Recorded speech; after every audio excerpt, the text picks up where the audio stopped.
ప్రియమైన దేవుని పిల్లలారా, ప్రభువైన యేసుక్రీస్తు వారి పేరట మీ అందరికీ వందనాలు.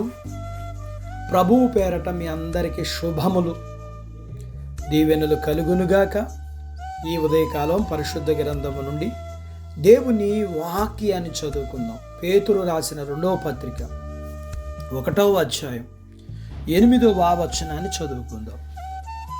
ఇవి మీకు విస్తరించిన ఎడల అవి మన ప్రభువైన యేసుక్రీస్తుని గూర్చిన అనుభవ జ్ఞాన విషయములో మిమ్మును సోమరులైనను నిష్ఫలులైనను కాకుండా చేయును.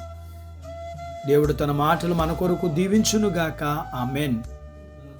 ప్రియమైన దేవుని పిల్లలారా, ఫలభరితమైన జీవితాల ద్వారా ప్రభువును మహిమపరచాలనే ఆశ మనకుంటే కొన్ని ప్రత్యేకమైన విషయాలు మనం ముందుగా కలిగి ఉండాలి.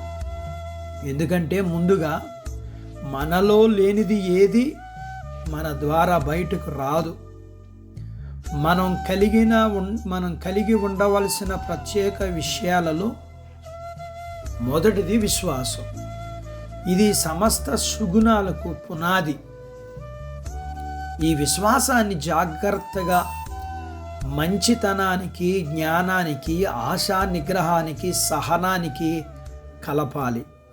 వీటితో పాటు మనం భక్తిని, సహోదర ప్రేమను, దయగలిగిన హృదయాన్ని కలిగి ఉండాలి. ఇవన్నీ మనం కలిగి ఉన్నప్పుడు తప్పకుండా ఫలిస్తాం. మనం ప్రయోజనకరంగా ఉంటాం. అన్నీ తెలుసు కూడా ఏ పనిని చెయ్యని సోమరులాగా కాక నిజంగా వాక్య ప్రకారం జీవించే వారిగా ఉందాం. ఈ పరిశుద్ధ విషయాలు కేవలం మనలో ఉండడమే కాదు, కానీ అవి మన చుట్టూ కూడా ఉండాలి. లేకపోతే మనం నిష్ప్రయోజకులం అయిపోతాం. జీవితం నిండి పొరలడమే మనం నిజంగా ఫలించటం. అయితే మన జీవితాలు మొదట నిండుకుండా పొంగి పొరలడం అనేది సాధ్యం పడుతుంది. మనం కొంతమందిని చూస్తుంటాం. వారికి దేవుడు ఎన్నో అవకాశాలు అనుగ్రహిస్తాడు, కానీ ఆత్మలను ప్రభువు దగ్గరకు నడిపించే పనిలో వారెప్పుడూ జయం పొందలేరు. మనం వారిని జాగ్రత్తగా గమనిస్తే వారు ఫలించడానికి అవసరమయ్యే కొన్ని కృపలు వారిలో కొదువుగా ఉన్నాయని మనకు అర్థమైపోతుంది. మనం నిజంగా ప్రయోజకులం అవ్వాలంటే వరాల కంటే కృపలే బాగా ఉపయోగపడతాయి.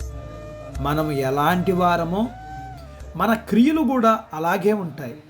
మనం మంచి క్రియలు చేయాలంటే ముందుగా మంచి లక్షణాలు కలిగి ఉండాలి. అట్టి బాధ్యత దేవుడు మనకు దయచేయునుగాక. ఆమేన్. ప్రార్థించుకుందాం. నాతో పాటు ఏకీభవించండి. మమ్మలను మిక్కిలిగా ప్రేమించిన మా ప్రియ పరలోకపు తండ్రి, మీ పరిశుద్ధ నామమును బట్టి మీకు వందనాలు. ఈ ఉదయకాలం మీ పాదాల దగ్గర మీ లేఖనాన్ని మేము నేర్చుకోవడానికి సహాయం చేశారు. నేర్చుకున్న లేఖనపు సత్య ప్రకారం మేము మీలో ఫలించినట్లుగా, మేము విస్తరించినట్లుగా, మీలో అనుభవ జ్ఞానము కలిగి ఉన్నట్లుగా, సోమరులుగా నిష్ఫలులుగా ఉండకుండానట్లుగా, ప్రయోజకరంగాను అనేకులకి మేలుకరంగా, ఆశీర్వాదకరంగా ఉండగలిగిన నిండు పొర్లిన జీవితం మేము కలిగి ఉండటకు మాకు సహాయం చేసి మమ్మల్ని బలపరిచి నడిపించమని మీ పాదాలు పట్టుకుని బ్రతిమలాడుతూ ఫలించే జీవితాన్ని మాకు అనుగ్రహించండి అయ్యా.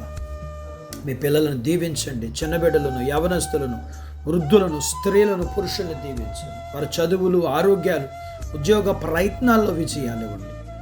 ఉద్యోగాలలో ప్రమోషన్స్ ఇవ్వండి. చేతి పనులు, వ్యాపారాలు, పొలాలు, పశువులను దీవించండి. వివాహాలు కాని వారికి అవటానికి, గర్భఫలములు లేకున్న వారికి ఇమ్మని, గర్భఫలములు కలిగిన వారికి సుఖమైన ప్రసూతి ఇమ్మని, ప్రసూతైన తల్లి పిల్లలకు ఆరోగ్యాలు ఇమ్మని, మీ పిల్లల అవసరాలు, సమస్యలు, బలహీనతలు, రుణాల నుంచి విడిపించి మీ పిల్లలను దీవించమని యేసు ప్రభు వారి పేరట స్తుతించి ప్రార్థించి అడిగినవన్నీ పొందుకొని ఉన్నాము తండ్రి. ఆమెన్. దేవుడు మిమ్మల్ని దీవించునుగాక. ఆమెన్.